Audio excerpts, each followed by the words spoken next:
శ్రీ గురుభ్యో నమ. శ్రీ మహాగణాధిపతయ నమ. శ్రీ సరస్వతి నమ. భక్తులారా, వ్యాస మహర్షి రచించిన మహాభారత ఇతిహాసం నుండి ప్రతిరోజు కూడాను ప్రభాత పూజలు అయిన తర్వాత కొంత భాగం మనం చెప్పుకున్నాం. ఇందులో భాగంగా నిన్నటి వరకు ఆది సభారణ్య విరాట ఉద్యోగ భీష్మ ద్రోణ కన్న శల్య సౌప్తిక స్త్రీ పర్వాలనే 11 పర్వాలు చెప్పుకున్నాం. 18 పర్వాల్లో 12వదైన శాంతి పర్వంలో కూడా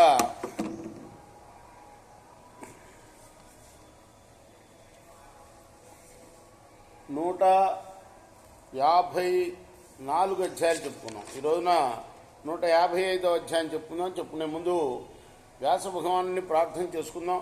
వ్యాసాయ విష్ణు రూపాయ వ్యాస రూపాయ విష్ణవే నమో వై బ్రహ్మనిధయే వాసిష్ఠాయ నమో నమః. నారాయణం నమస్కృత్య నరం చైవ నరోత్తమం దేవీం సరస్వతిం వ్యాసం తతో జయముదీరయేత్. సదా నింబ వృక్షస్య మూలాధివాసాత్ సుధాశ్రావిణం తిక్తమప్యప్రియంతం తరుం కల్పవృక్షాదికం సాధయంతం నమామీశ్వరం సద్గురుం సాయినాథం. సమర్థద్గురు సాయినాథ్ మహారాజ్ కీ జై. నారద ఉవాచ బంధుత్వాదతవా సఖ్యాశ్చాల్మలేనాత్ర సంశయ పాలయచ్చేవ సతతం భీమ సర్వత్ర గోనిరః. నారదుడు చెప్తున్నాడు, ఓ శాల్మలి, తన బంధువో లేక మిత్రుడో అనే భావంతోనే నిన్ను వాసుదేవుడు వాయుదేవుడు రక్షిస్తున్నాడు.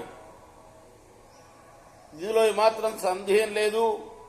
ఆయన భయంకరుడు, ఎక్కడికైనా నిరాటంగా వెళ్ళగలిగేవాడు. ఆయన న్యద్భావం పరమం వాయో శాల్మలే త్వముపాగత తవాహమస్మీతి సదా యన రక్షతి మారుతః.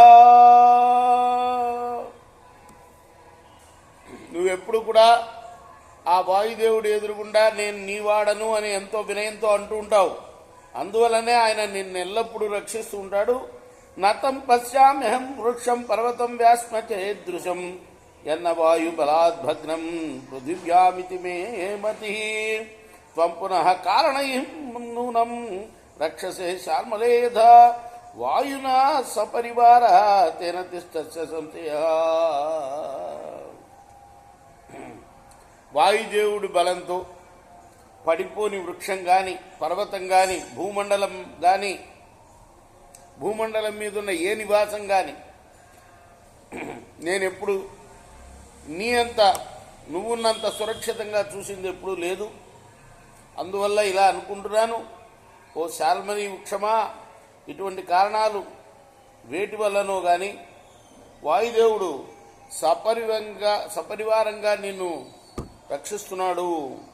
శాల్మరిర్వాచ నమే వాయు సఖా బ్రహ్మణం న బంధుర్ న చ మే సుహృత్ పరమేష్టి తథా నైవ ఏన రక్షతి వా నిలః మమ తేజోబలం భీమం వాయోరపి నారద కలామష్టాదశీం ప్రాణై న మే ప్రాప్నోతి మారుతః ఆగచ్చన్ పరుషో వాయు మయా విష్టం భితోజల బలాద్ భంజంద్రుమాన్ పర్వతాంశ యచ్ఛాన్యదపి కంచన సమయా బహుశో భగ్నః ప్రభంజన తస్మాన్న బిభ్యేదే వర్షే క్రుద్ధాదపి సమీరణాత్. బ్రహ్మర్షి, ఆ వృక్షం అంటుంది, నన్ను రక్షించడానికి వాయువు నాకో మిత్రుడు కాడు, బంధువు కూడా కాదు, బ్రహ్మ కూడా నాకు ఆప్తుడు కాదు. నా తేజస్సు బలం వాయువు కంట భయంకరమైనవి. వాయువు తన ప్రాణశక్తితో నా 18వ అంశను కూడా పొందలేడు సుమా. వాయుదేవుడు వృక్షాలని పర్వతాల్ని ఇతర వస్తువుల్ని ముక్కలు చేస్తూ నా దగ్గరికి వచ్చినప్పుడు నా బలంతో నేను అతన్ని అడ్డుకుంటూ ఉంటాను.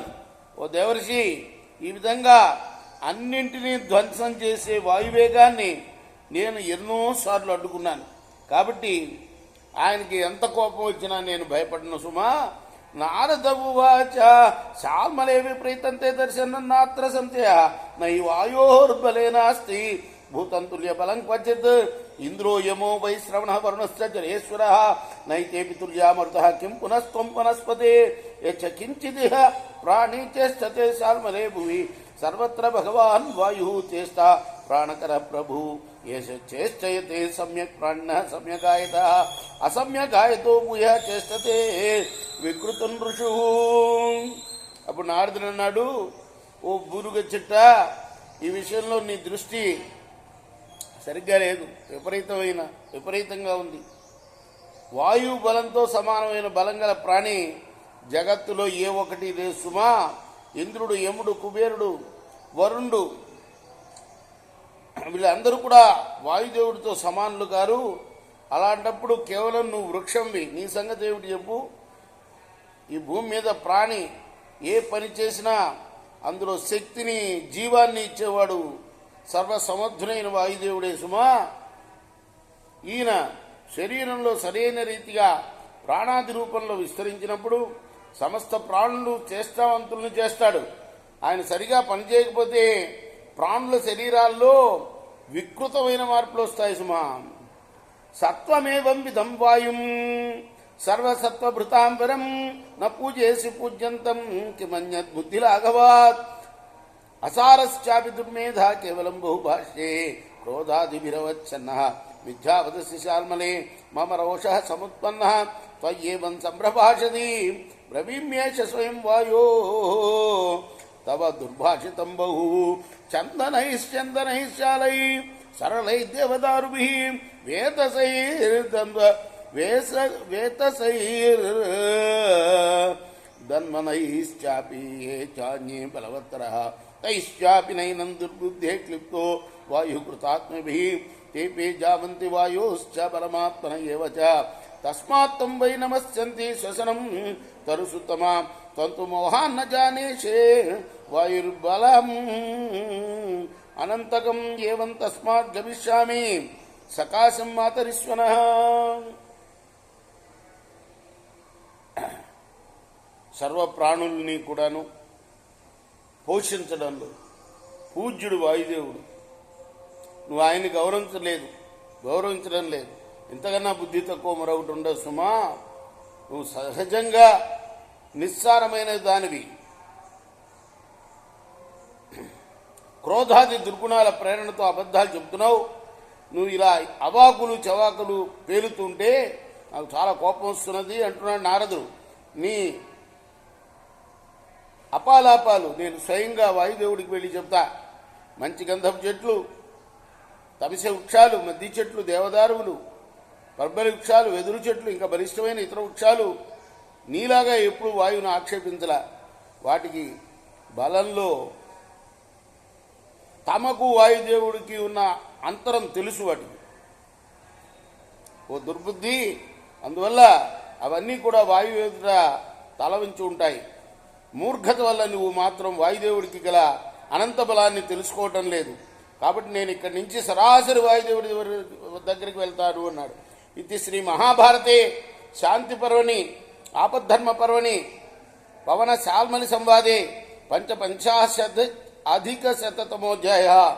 ఇది వ్యాస మహర్షి రచించిన మహాభారత ఇతిహాసంలోని శాంతి పర్వంలోని 155వ అధ్యాయం. రేపు 156వ అధ్యాయం ప్రారంభం చేద్దాం. కృష్ణార్పణమస్తు. సాయి కృష్ణార్పణమస్తు. స్వస్తి ప్రజాభ్య పరిపాలయంతాం న్యాయేన మార్గేణ మహిం మహిషా గోబ్రాహ్మణేభ్యః సోమస్త్రీజన్ లోకాః సమస్తాః సుఖినో భవంతు. కృష్ణార్పణమస్తు. సాయి కృష్ణార్పణమస్తు.